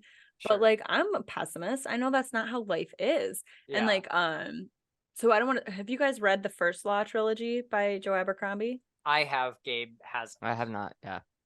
Okay. Well, I won't spoil, but I will just say that there is a character. You. Oh, me? Yeah. Didn't I message you? Oh, okay. Well, then I forgot, because I have the memory of a goldfish. Oh, you did. I do have the memory of a goldfish, so I totally forgot by the time I read it. But I messaged you, and I was like, yeah, hey, you asked about something. Like, oh my God, I forgot about that. I'm like, hey, I'm in the third book. Like, did I just forget about this thing or what? And you're like, and I was like, you sent multiple messages to get it above the screen, like send. You're like, I don't know, I haven't finished it. And I'm like, oh my God, I'm so sorry. I thought you had read. No, you know what? You actually didn't spoil me, because I was quick on the draw, and I did. I pushed it off the screen before I read it. So I don't even know what you said then. I'm so glad. Yeah, it's a fantastic series, but there's a character at the end that is like one of the, it's Abercrombie, right? So is anyone a good guy, right? But one of the good guys, one of the better guys, and like just gets just a fucking shit deal in the end. And Spencer, you know who I'm talking about, I'm sure, just from that, and I won't say any more for Gabe. But when I first read it, I was so mad. And then I was like, no, I actually like love that in like a crappy way. But like, you know what I mean? Because it happens, right?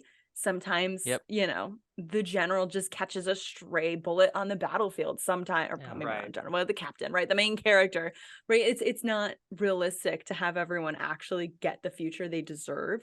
Yeah. So yeah, it sucks for Ivan. I'm so sorry though. Yeah. And then Tristan, remind me where Tristan ends up. As a dick.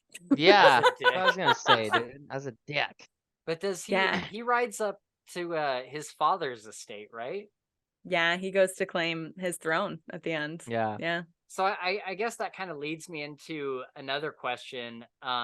First of all, do you plan on writing any more books in this world? And if not, is there anything you can tell us about how these kind of major events unfold from here, like with the all the mages kind of being released and whatnot?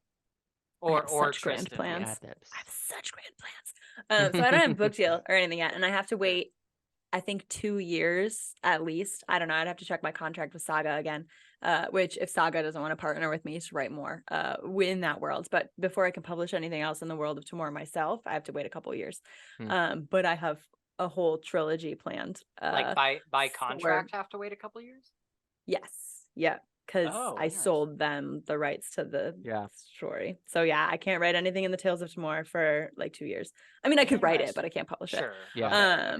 Yeah, but I have planned right now. I think I'm visualizing it as a trilogy. It takes place about 20 years after the events of Thick As Thieves, and Thick As Thieves. And I won't give away too much, but it features a bunch of new main characters, and our cast of characters from Among Thieves and Thick As Thieves is like background characters that come in and like serve as mentors or you know, whatever's. Like cool. You're taking a note from Abercrombie.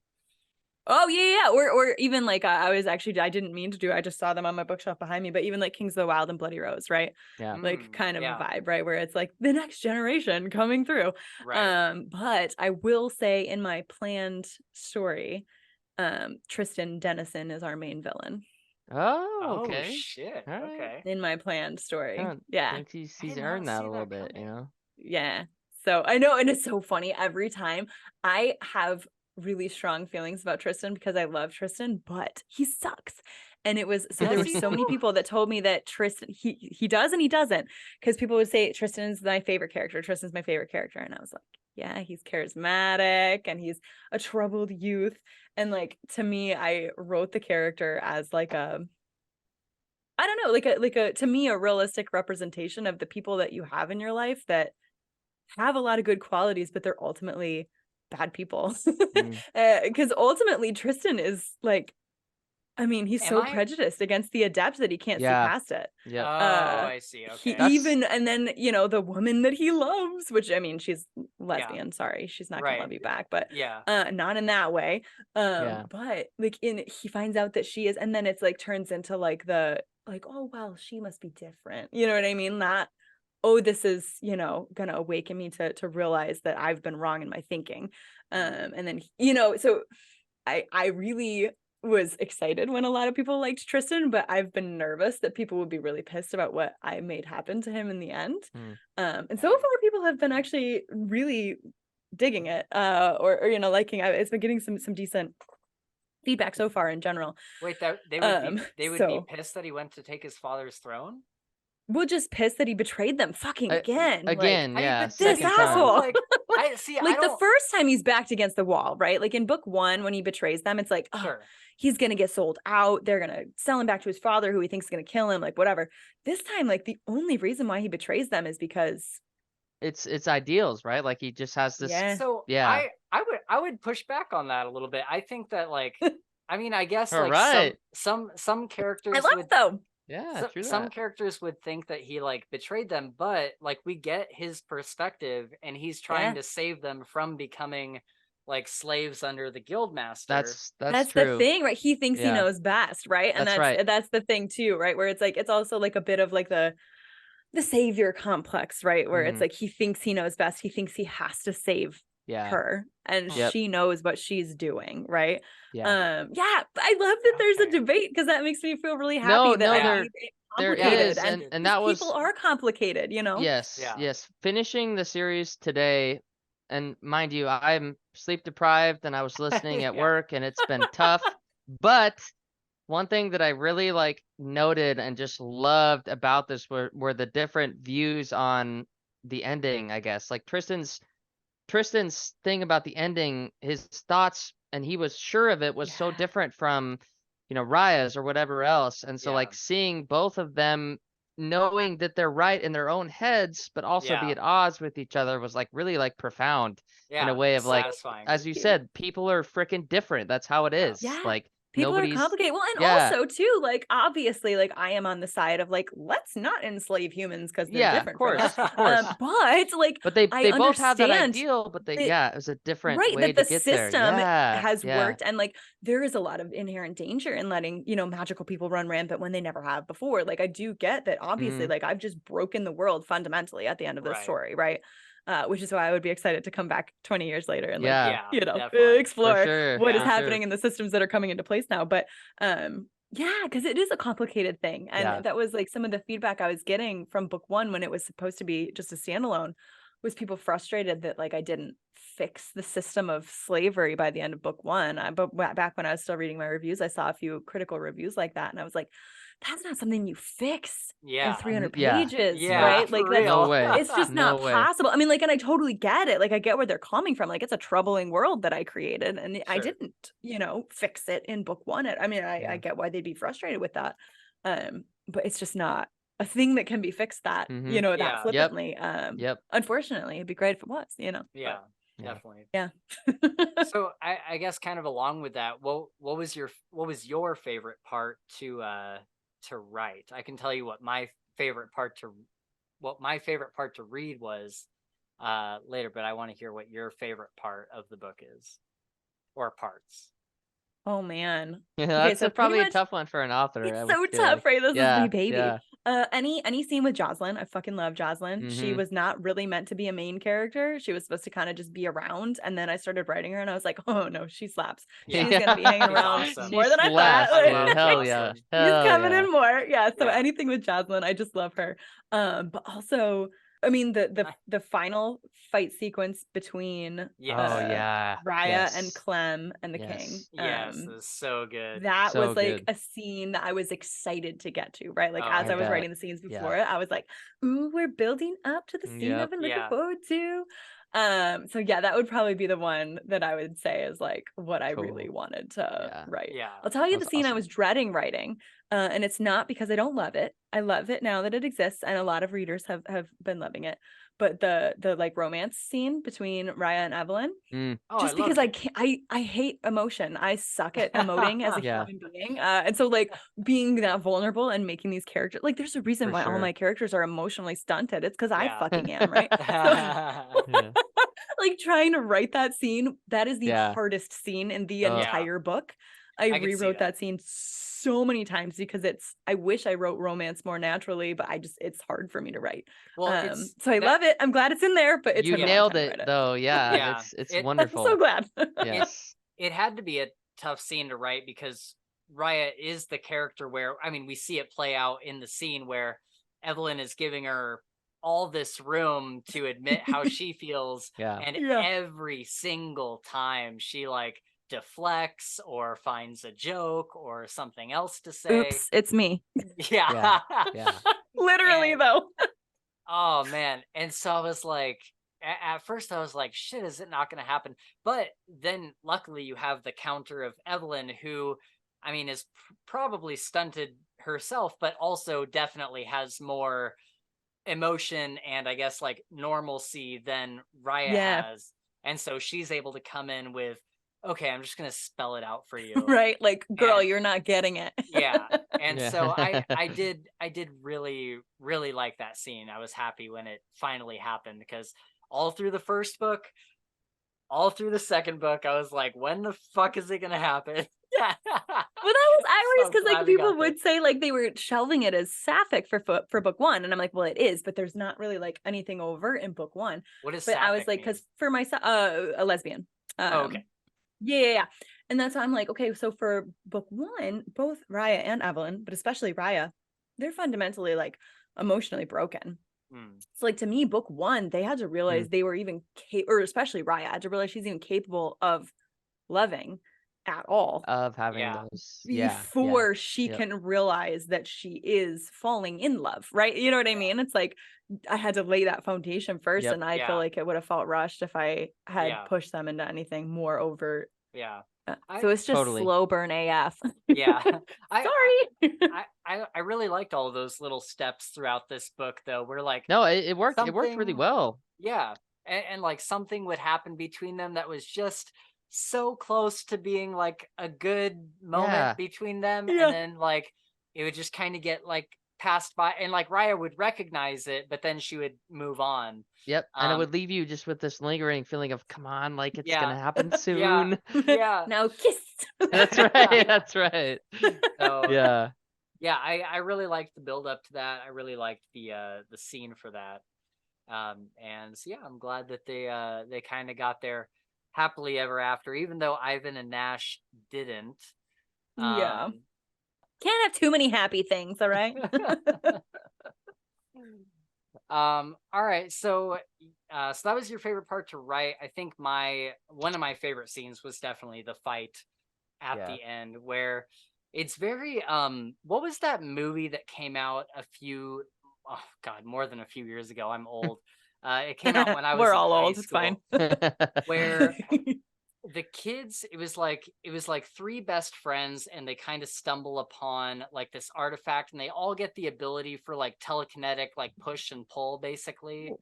I don't know if I know this movie. Was this was this as old like to be animated, or was it like a CGI? It was a live action movie. Okay.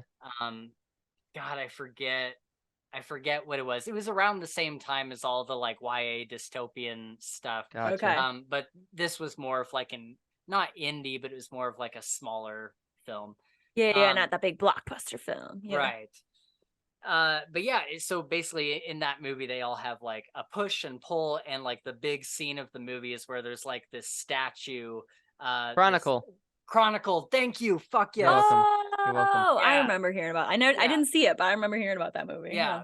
And so they all have like kind of the same power, and so there's like rocks or like a metal spear that's in like a statue, and they're like pushing it towards each other, and it's going towards the other one, and then finally like it hits one of them. And that's kind of how I felt about this final scene, where there's like these axes just flying. Rise axes are just everywhere, dude. They're just all like pushing them towards each other. And then finally the king gets hit, and it was just so satisfying, where it's like somebody has to get, like, somebody's gonna slip up at some moment. And he's just like power drunk. He doesn't know. Like I was just kind of envisioning him as like more like Abomination than Hulk, right? Where it's like he's raw power with no control over it. Right. And so I was like, okay, he's gonna go first. That's obviously, because the final showdown had to be Raya and Clem in that fight, right? Yeah, for sure. That was such a great showdown, and I loved the king getting hit. And then I had this moment in my notes here for this episode. I think I see what you're gonna say.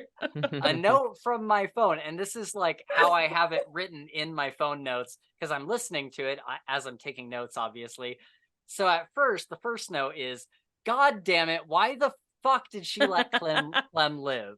And I was so pissed that she was about to walk away for a second and let this motherfucker live. Yep. And then I have literally 2 minutes later, the next note in my phone is, oh, okay, good. Haha. JK. JK, just kidding. I rewrote that part like 4 times, right? Because it was like, I initially had her just like killing him because it's Raya. And then I was like, I don't know. She's made like a big journey at this point. She hasn't like outright killed someone in cold blood. He's restrained on the floor. It's not an active fight, right? Like her blood's not up anymore. It would be an execution even says that, like, curse you, who Who you have to? Yeah, like Evelyn, you fucking broke my brain. What have you done? You're good. You're good morals. Dang it. Yeah, you ruined me. Yeah, and then I also was like, you know what? Clem would be that fucker though that would like come back and I'd be like, hand another thing, right? Oh, like he totally. would be that bitch, right? And the second she smelled you know it, Let's give and him dude, both. the moment when she smelt it was like, really? Okay, fuck. I should have known this was gonna happen. Yeah, this asshole like turns around and she was like, I was gonna walk away. Yeah. But you the second she Right? smelt it, I was laughing. I was like, sure enough, he comes back. And he's back. Yep. Yeah. And now he's dead. That's right. Now he's dead. So I'm really glad she killed him. I would have probably been like kind of pissed if she had let him live, honestly. Oh yeah, no, he was definitely gonna die. It was just a matter of how. Yeah. That was never a question for me. Yeah. The other scene I really liked, we talked about the romance scene. That was going to be my other choice, was them finally getting together. The other one I really liked though was were they on a table and Clem like lifts them up like 40 or 50 yeah, feet that was so air. fun to write. Oh dude, that was so great because they're like on this table and he's just like, bye bitch, and just like sends them like 50 feet up into the air. And it's literally like Raya's powers don't do anything to like mitigate that specifically.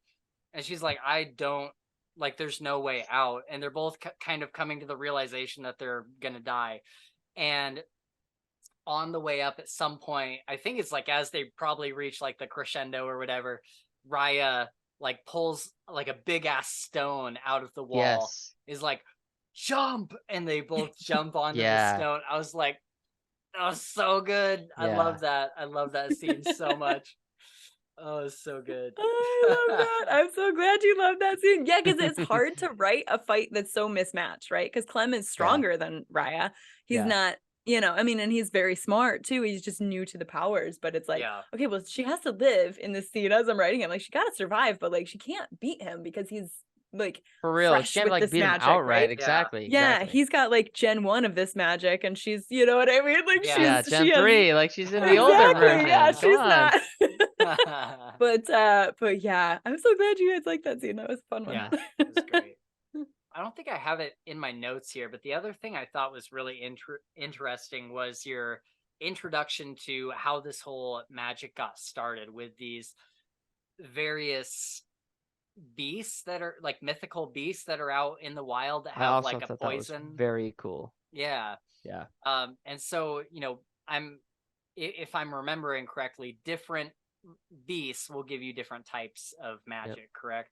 And so are there more out in the world that have even different effects? I'm just gonna say, we've heard mention of a sea beast called the Ophidian, and we don't know anything about what happens when you get bitten by an Ophidian. Super curious for maybe a sequel series. I don't know. So weird. I love it. Yeah, when I heard about that, and then heard about the bear, or basically the bear that the dagger, the fang came from. Yeah. I was like, man, that's cool. What a cool idea. I love that. Yeah. I love that. I have this quote here that I really liked, where it's damn near at the very end, right before they take on like the guild master and all of them. And I forget who the second person is. I think it's Tristan, if I'm remembering correctly. Maybe I'm wrong. Sounds like Tristan, but I can't remember either. Okay. I should know. Oh, if this is the one that I'm thinking of, I don't know. I would maybe challenge it with Tristan. But go ahead, say maybe it. Let's see. Hold on. Let me see if I can find it. So Raya says, they're talking about taking down the guild master and all this stuff, and they're like, yeah, we're gonna take him down and blah blah blah. And she says, yes, afterwards we'll sink his island to the bottom of the bloody sea. And then I think Tristan says, I'm pretty sure that's not how islands work. And I feel like that was I feel like that was a girl character that. Oh, what, you think so? Says that? Yeah, I don't know. Okay. No, I mean Raya said the first part, but I feel like I don't know. I could be wrong. Yeah, I can't. You know what? Here's the thing. You got the author right here. I don't fucking know. So. I don't know. Like I thought it was like Evelyn or or somebody like that. It was just like It might that's have not been. how islands Yeah. work, dude. Yeah. Like one of the smart characters. Yeah. Yeah. So probably Evelyn or Tristan. yeah. I love that quote so much. And the narrator, who's your narrator, by the way? Oh, Zoe Mills. Oh, Zoe isn't Mills. she She's so great? amazing. I She's love Zoe amazing, Mills. Good. dude. So like good. I listened to Amazing. so many like samples of voices and stuff when they chose the narrator for book 1, and I heard her accents for all the characters, but specifically like the one, I mean, I loved her from the beginning, but the accent for Nash was the one that got me, where I was like, I would never have thought of that, but that's fucking perfect. Sold. Sold. How is that flawless? Yeah. She was so good all throughout the books, but this quote, the way she says I was part, cracking up too, dude. It was freaking hilarious. Like it was just absolutely perfect. I wish I had like pulled it up in my Audible so we could listen to it, but just like the just that like one little slow, just like the slow way she says it, like you can just see the character being like, you like Raya's all like hyped idiot. up, like yeah, and then the person's like, oh, that's not how islands that's work. Not how that works. Oh god, I love it so much. Yeah, and then my other note here, I think pretty much my last note here is I was, for a minute there, I was really certain that the book was going to end with the Guildmaster being in power and kind of like keeping the peace with how he controls the adepts. And I was certain it was going to go down that way. It was just going to be like, kind of like this tragic ending, but it also has kind of a resolution, like this is the only way that it can end kind of ending. Was there ever a moment where the ending was going to be different than how it is now, where like maybe the Guildmaster stays in power?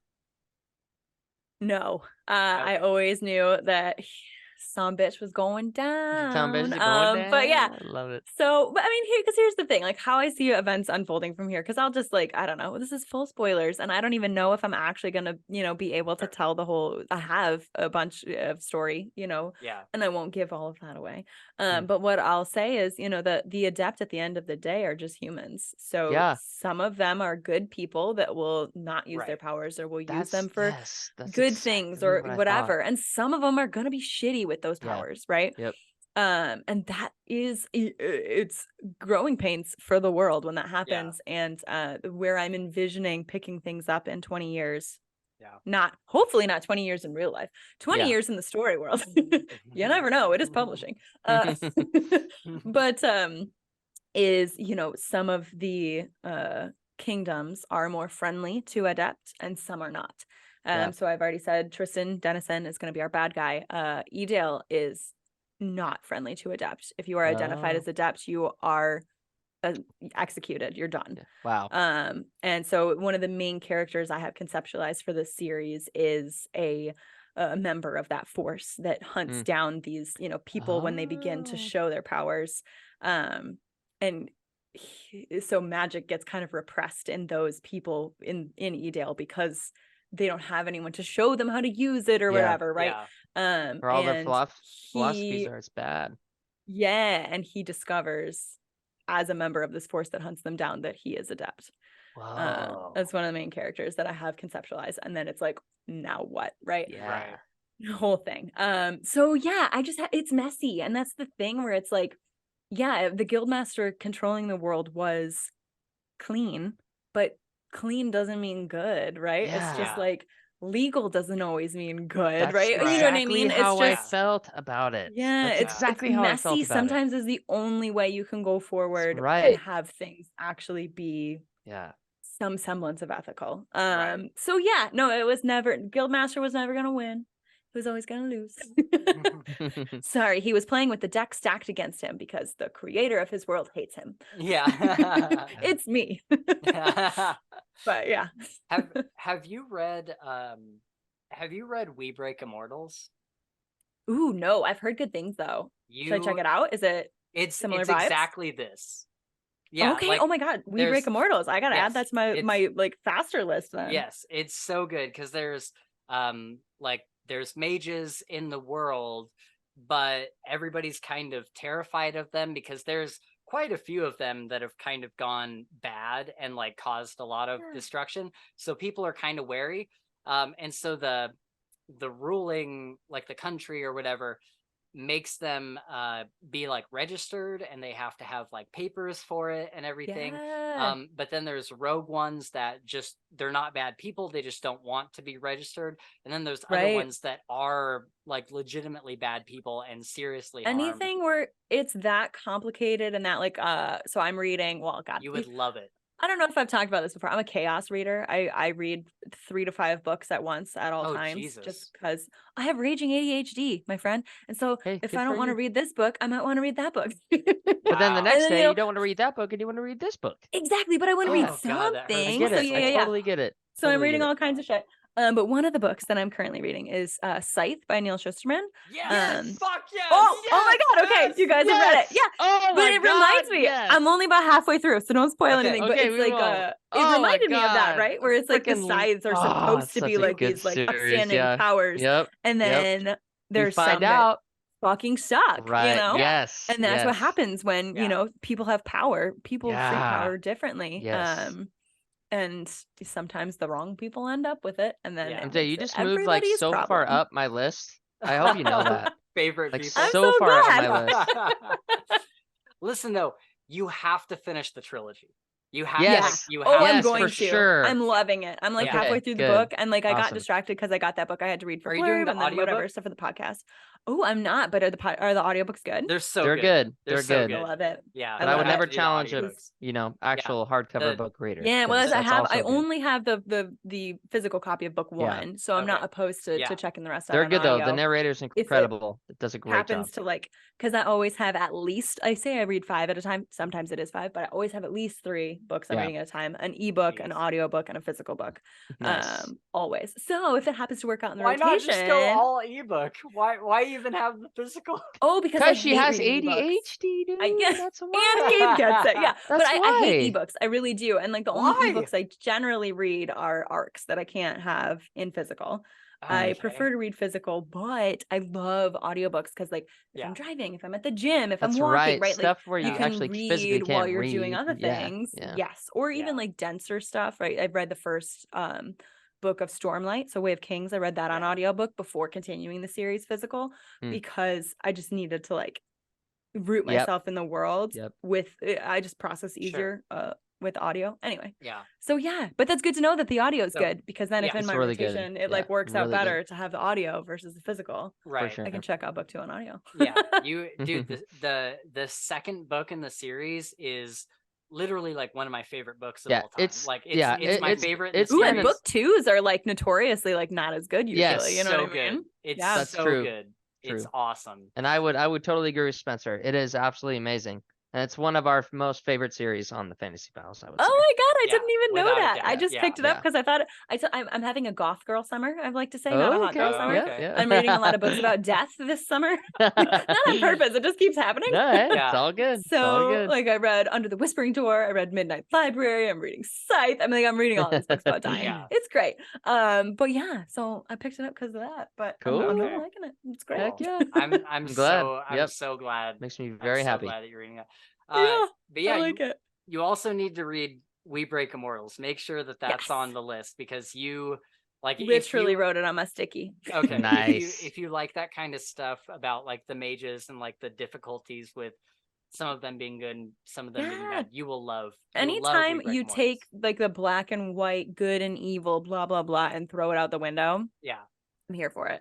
I will say, I genuinely believe every single human is the villain in somebody's story. For sure. Like there are people in this world that hate me, I'm sure. You know what I mean? Like it's true for everybody. And if it's not, then you're not living authentically, I don't think. So you know, everyone sucks a little bit. That's right. And I love books that explore that. The main character in We Break Immortals is essentially akin to like, you know, what a heroin addict would be in that world. Oh, okay. And so, that gets really interesting. Oh, interesting. So kind of like, I don't know if you guys have read The Poppy War. No, I need to read that. Yeah, I need to read it too. I've heard that it's good. Yeah. be prepared to be troubled. Yeah. Yeah. Like just like some of the Understood. imagery in it. Yep. Like I'll tell you guys off air the most disturbing imagery I remember from book 1. Okay. And then you can decide whether you want to proceed. Because it Okay. was like literally like I was actually like troubled. Okay. For a while. I mean, it's really good. Like it's very good. No, but, like no, the main I get character, it. like Yep. the magic, how they access the magic is like taking opium. So like, and you know what I mean? Like basically a lot of them become like heroin addicts throughout the story. It's fascinating. It's really good. But yeah, it's dark. It's really dark. Have you read Dresden Files? No, but here's the thing. I haven't, and it's on my list. I actually have the first audiobook downloaded right now. My take on it, because I've heard that, but it's supposed to be about hard-boiled detective, right? So I feel like it's kind of maybe tongue-in-cheek a little bit. Because I've read Jim Butcher's other stuff, and his female characters are very strong. So I don't think Jim Butcher is misogynist. I think it's the character, right? Which that I can deal with. Yeah. So I've never understood people saying that about Dresden Files because I've read all of them 10 times. I've learned more recently that I think where people get upset about it is the way that he describes women in the earlier books. It's way less as the series goes on. Like and it's a character developing, right? Because it's for sure. I'm like getting a young 20-something. Yeah, exactly. Like, he's a young dude. This is me getting this from my sister, who like she's a huge fan of Jim Butcher. She loves him, and she's read the books. And my sister is like, she's an engineering manager. She's a very strong, self-possessed woman. That, you know what I mean? Like whatever. She would, her bullshit flag would be flying, right? Like awful, for right? sure. And she has told me, like when I was talking to her, I was like a little nervous about reading it because I'd heard these things. She was like, no, it's like it's meant to be. You know what I mean? Like it's meant to be kind of like a part of the narrative. So like I totally get where some readers might be like, ooh, even that is too much of a, too close to the real world. I don't want to read that. Like I don't feel like dealing with that right now. And that's valid. That's fine. But you know what I mean? That doesn't necessarily mean, I'll save my opinions for when I actually read it, but that's the impression I get. Well, no, and I would agree. You'll have a good time with it then. Yeah. I think I'm excited. I've heard they're good. Yeah. I think they've never our number one favorite series. Okay. Number one favorite series. Yeah. They are. So if I read that and I finish Scythe, then I can be in the Cool Kids Club. Well, you're already in the Cool Kids Club, dude. You've been in the Cool Kids Club. You got to come on the show after you read the Scythe trilogy for sure. Yes. Okay, there we go. And we'll do like a wrap up. Cool Kids Club. I love it. I love it. You'd be like above me on the Cool Kids Club. And then you got. Then we'll join the Discord server, and then we play our games on PC, and it's gonna be great. You'd just be the best person ever. You know. Yeah. You'll have to come on after reading a couple Dresden Files books. So we can hear what you think as well. But yeah, I would love that. We got to get out of here, but I just want to say one more recommendation real quick is you have to read King's Dark Tidings. I was actually reading I was reading Thick As Thieves today, and I was thinking parts of this actually remind me a lot of King's Dark Tidings, and I can't like put my finger on exactly what it was, but I had the thought, I'm like, if MJ likes reading the kind of books that she writes, then she would like King's Dark Tidings. He does. So yeah, you definitely need to do that. Definitely need to do the audiobooks because they are some of the most well-produced audiobooks. Nick Podell is just freaking amazing, incredible. Yeah. I love it. And so King's Dark Tidings. But you have to promise me, if you start King's Dark Tidings, you have to read the first 2 back to back. Ooh, okay, it's like a binge read. Yeah, it's a binge read for sure. The first one is like 6 hours long, and the next one is like maybe 8 to 10 maybe hours. max. So, God. Okay, yeah. So, that's like the length of like one half of one Sanderson book. Yeah, exactly. That's right. It's 1/16 of a Sanderson book. Yeah, because book 1 kind of like ends in a weird spot. And it's like obvious that it's meant to go on to like exactly it like where rolls the second picks right up. In. Okay. And the second book, honestly, you had me at 6-hour audiobook, man. Right? Yeah. So rare to get one that short. I'm in. So yeah, when you start those, you have to read the first 2, but you're gonna love those. If I can just pitch it real quick in like just a couple sentences, it's this kid grows up literally from day one, from the day that he's born. He grows up in this fortress, trained to be the perfect weapon. Like literally, what's the like Black Widow kind of level? Yeah. Like super major, soldier. like assassin, infiltrator vibe. Okay, I'm here for it. And so he grows up in this fortress his whole life. He's never seen the outside world. And then there's a day that happens in the first or second chapter where basically everyone in the fortress dies and he has to leave the fortress. And he's like 19. And so he's going out into the world for the first time, and nobody's ever told him why he's been trained this way. Nobody's told him like what his purpose in life is. And so he's kind of going out into the world and kind of hunting down all these little clues to figure out why he is this Jason super Bourne, soldier. Yeah. Right? It's like Bourne? fantasy Jason Bourne. Yes, okay. it's so good. You're gonna love it. You're gonna love it so much. Yeah. Okay, I'm so here excited. for it. I'm in. I'm so excited. I'm in. I laughed because Spencer pitches this to everybody, and for good reason. Yeah, for good reason. Absolutely, I'm 100% with him. But yeah, I think that he's pitched it to many, and not many have read it, and I think that more need to. Yeah. So no pressure to you. Well, that's the thing. The more you pitch it, you could be the one will pick it up. Exactly. Yes. Exactly. And then the word will spread because then that person will pitch it. That's how it happens. It is absolutely just. Baby. It's one of the books that's one of the reasons why we do this podcast is that series. Okay. Yeah. It's my number 2 I love favorite that. series. Yeah. Oh wow. Okay, so it's way up there. All right. All right. Oh, super high. Yeah. It is written. It is on the sticky. So awesome. Okay. Love it. The sticky is sacred. It is happening. That's right. The sacred sticky. All right. Well, before we go, does anybody have any like final thoughts or any final like spoilery things that we didn't get to talk about? Any like last minute notes? The stuff that I thought in my head we talked about, so I am satisfied. Okay. MJ? Like it. Same. I am very sated. Okay. Sated. I like it. Sated. All right. Well, thank you so much for joining us. I know we kept you way longer than you expected. I hope your party's going to be okay with us. Yeah. Tell them that we're sorry. It's fine. It's fine. If they went without me, I'll just play solo play for a while. I'm playing Baldur's tonight, though. Love it. All right. Well, I am going to hop into Hogwarts. I don't know what you're going to do, Gabe, but I'm going to bed.